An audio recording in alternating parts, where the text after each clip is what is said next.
Let me even say this again. I help somebody who is going through an addiction. It just dropped in my spirit now. It's only on very few occasions that addictions are broken by impartation. And the people that have the power to break addiction through impartation are not just anointed. They are those who are able to live above that thing. They are the ones that have the witness to break it.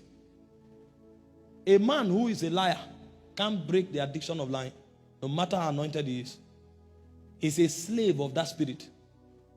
A man who is a fornicator cannot break the addiction of pornography and masturbation or of immorality.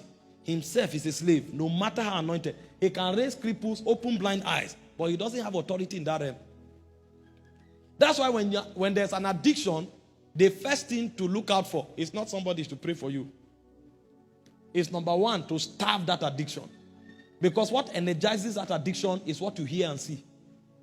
If you starve that addiction for a long time, the power will die.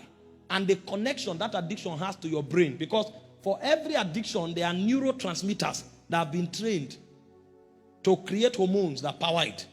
When you starve it for a long time, those neurotransmitters will become dormant. And then you have the spirit to deal with. And the second way to address an addiction is to begin to hear contrary realities and see contrary realities. When you do it for a long time, your mind will be renewed. The spirit will no longer have the manipulative power over your mind. It's when these two things are done that you'll be able to cast out the demons and be free from the addiction. If you only cast out the demons, even if the demons don't come back, your brain is already secreting hormones. Your brain will take you back to that addiction. Your soul is already fine-tuned to operate by the law of that addiction. Your soul will take you back. The demon doesn't even need to come back.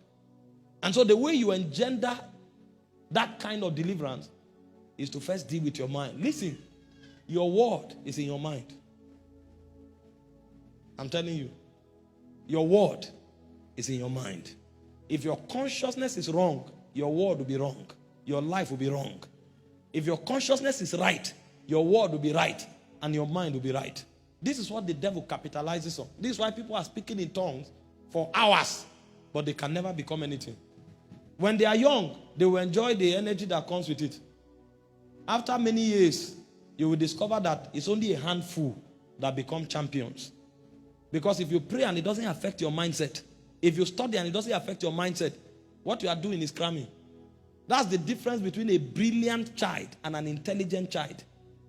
A brilliant child remembers to pass exam. An intelligent child solves problem. It's about the mind.